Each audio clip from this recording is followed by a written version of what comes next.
Beloved, welcome back to the shop, and thank you for all of the kindness and the compliments that you guys have been sending me regarding my new winter toupee. As you know, I wear a toupee I have since high school. My toupees are not off the rack, of course, made exclusively from the hair of Polynesian virgins, force-fed a diet of coconut oil. But enough about that. We're going to be talking about one of my favorite things. Do you know what that is? People think it's a winch connector. It's an Anderson connector, and it's a very clever way of connecting two wires just like that. How cool is that? The first time I saw these was on the back of forklifts. They would connect large battery banks, also on winches. Did you know that they make little tiny ones? We're going to make a little tiny one today for our Amazon diesel heater. Now you can use these Anderson connectors for anything you have. If you had a fuel tank in the back of your truck that you wanted to be able to disconnect without unhooking from the battery, it's quite clever. It's quite a good system. So on these big boys here, you see this is what you crimp onto your wire, and it's got a little bit of a cat's paw on there. Well, that hooks up with that spring right there. So if you push these through, once you get the wire crimped or soldered on there, and you line that up, these are big boys here. That little cat's paw goes underneath that wire right there, and that's what retains that in there. If you want to remove them, you just simply press that down and you can release the wire on there. Now the little guys, I've never done these before, I just got these, are the same thing. We've got 15, 20, and 30 amp for the crimp side, and all of the connector plugs are all the same size. As I showed you last week, we're powering the diesel heater with the EcoFlow Delta Pro. It's got those built-in Anderson connectors, so it's very clean. We can just snap them right in there. These are the tools I'll be using. Dikes, we got some crimpers, wire stripping tool, and the O-ring pick. Pretty handy tool to have. That's a must-have item for ProHose Toolbox, is an O-ring pick. Very, very handy. Buy a good one. You don't want this breaking off from a cheap overseas built item that falls down into an intake manifold or something. So buy a good one. So as you remember from last week, we have our small jumper that I put on with the alligator clips, which I nearly burnt up nearly $4,000 worth of equipment for being, well, that's what we did. We're not going to repeat that again. So we'll start here. They're actually made to dovetail together. There's a tapered slot here and a little, well, it sticks up proud there, but if you line them up, look how tight they go together. Bang. Some guys said they glued them, but that's not necessary with these. These are certainly tight enough. Now we've got our complete plug. They actually make a special Anderson connector crimper. I don't have one of those. So we have bare and insulated. So this is kind of a general purpose version there. Just like the big one, this also has that little cat's paw on there. Red to red, black to black, and there's a wire inside there as well. That's it. That's all I had to do. So when I crimped that, I flattened out the shape a little bit and rub it on the side. So just fold that in a little bit.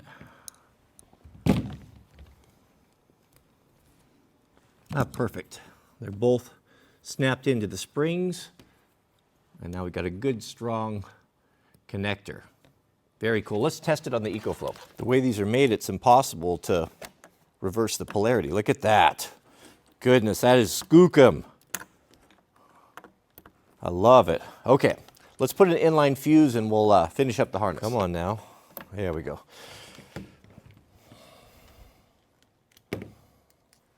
Yep, we got power. Let's splice in an inline fuse. This is an inline fuse. Now the fuse is supposed to burn up before the internals. So this is a 30 amp circuit. We could drop in a 20, 25 or so. So we'll just splice this right in line. This old fuse is probably left over from ProHose car stereo days. In the late 80s or 90s, I guess early 90s, I had a bang-in system in the back of my Toyota.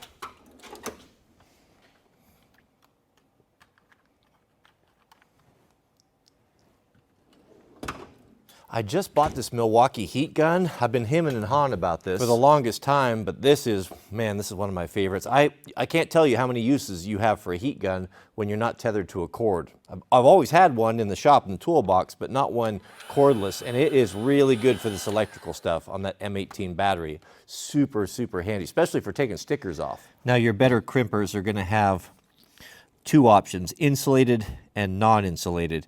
To be honest with you, I find, well, I haven't used the snap. I'm gonna try, I usually use the non-insulated on everything, but we'll try it and see here. We'll give it the, whoops, I just missed it. Oh, we lost one side. Give it the pull test. My only complaint is that the trigger won't lock on. You have to continue to hold it. They do that because the East Coast man had burned his house down. I'll tell you a story why real mechanics never wear watch bracelets, metal bracelets, when they're working on vehicles. My granddad was a mechanic for Ford, and he had a, you know, the greatest generation, they used to wear those metal ones that were stretchy, you know, they'd expand. They're terrible things. I don't know how my granddad would wear that thing. They pull hair like nobody's business.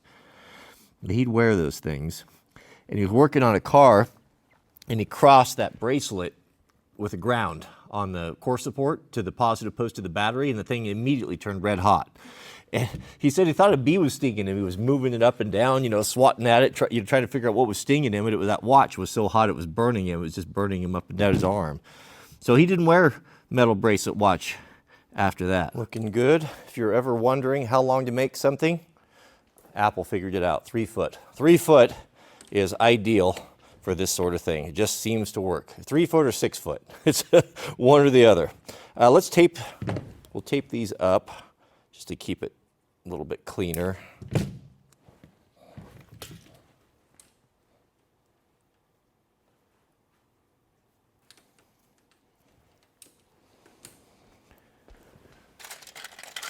I think, what is a 20? Is that blue? No, that's a 15.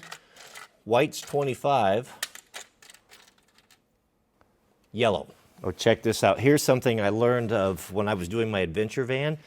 If you like to add accessories to your brand new vehicle, but you don't want to cut the wiring harness, this is your huckleberry right here. I learned about these little doohickeys from my friend John over at Quad Van. So what it is, it's a jumper to pull power off of any one of your fuses on your OEM vehicle. See, this is the fuse that you're gonna have, right? These little guys, they're smaller than the one we're using today, but they're I can't get it out. They're the same thing right there. That's what's underneath your dash. Well, all you've got to do is pick the circuit you want to add on to, and if you want to have one that's switched, you know, you can see the possibilities here. This replaces that fuse and gives you, it's still fused, but it gives you an extra jumper that you can pull off of that for accessories, and you don't have to cut your wiring harness. And your fuse, of course, is the weak link. This burns out before your wires, so if you have a short, you don't get an electrical fire.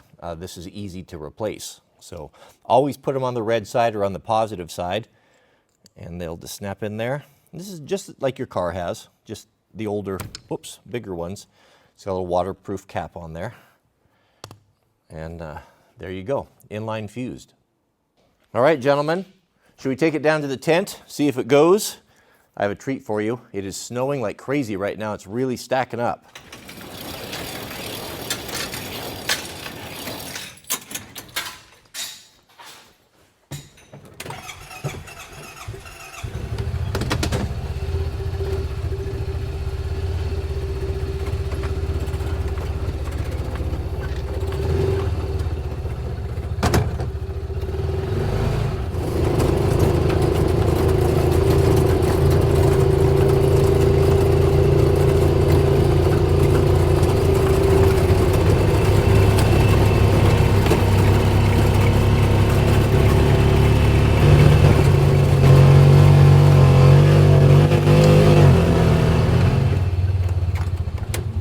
Oh, two things.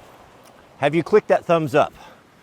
I'll wait for you to do that. And secondly, put in your comments the new name for the new Toupee. Of course, the last one was the Grayson, but this one is a little bit younger and hipper. So let me know the name.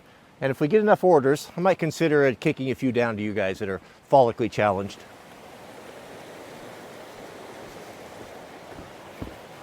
This is gonna be excellent, gentlemen. One of the pleasures of life is putting something right or doing something properly.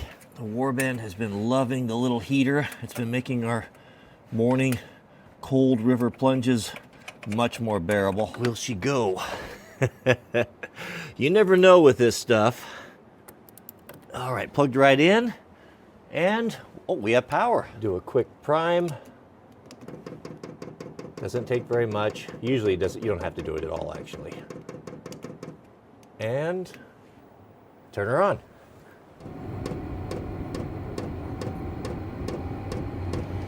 Gentlemen, she is at full chooch. We've got those cool Andersons. Much, much better. Much better than the alligator clips that I had going on there. Now I can finally answer the question, does the little Amazon diesel heater heat up the wall tent? Yes. Now, primarily we use the wood stove every morning. So I've had a chance to use it for a week now. So every morning, the warband, my friends and I, we get in, do the cold water plunge. Oh, the clock goes slow. The clock does move off. Oh. All right, I'm gonna dip. There he goes. Oh, he's gone in. And we come back in the tent, and before we were standing by the wood stove. This has made it significantly warmer. Now I tested it by itself. The weather was right at freezing, 32 degrees. Actually, let's take this outside. The light in here is bad. So how does the little diesel heater do by itself? The tent is 14 by 16 single wall duck cotton. And it seems to me, after running for about 2 or 3 hours, there's about a 20, 25 degree temperature variance. Meaning if it's 30, it's gonna be, oh, math on the, it's gonna be 50 to 55 inside the tent. So that's been pretty consistent. Now, as it gets a little bit warmer, it'll take it up a little bit more, but really at freezing, it's gonna raise it, I'm gonna say a solid 25 degrees. And if you add the lantern and the wood stove, then it's, well, it's warm as a bug in a rug in there. You know, it gets up into the 80s. It gets to the point where you have to open the doors. It gets too hot, but that's primarily from the wood stove. So would it heat by itself? Would it be comfortable? I don't think so. I think you would need 2 of them to do that. There just is no substitute for wood fire. It is, that's why it's the gold standard. It just, there's so much BTU in wood, and it just feels so good, and it's so warm, and there's just nothing like it. But the 2 of these work together very well. What I'm excited about is, like right now, the tent is falling. I'm gonna fill this up, I'm gonna run it all night, and we'll see in the morning, does the snow build up on the tent? Because we lost the tent that way. It got crushed because I couldn't get the snow off quick enough. So I'm hoping that this will be a stopgap or a fix for that. May God bless you and your families. Please keep us in your prayers, and we'll see you all on the next video.